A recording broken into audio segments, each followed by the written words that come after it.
churches and megalithic structures. It's nature. It's the beauty of, if you can hear the ocean, if you can hear the songbirds, like, it's just such a beautiful experience.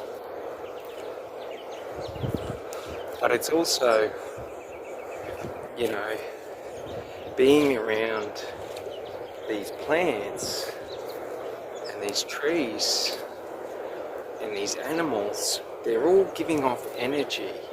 So when we're low on energy and we're feeling, you know, stressed and disjointed within ourselves, it's really, you know, for me, it's important to get back to, you know, life, to, you know, nature, because I always feel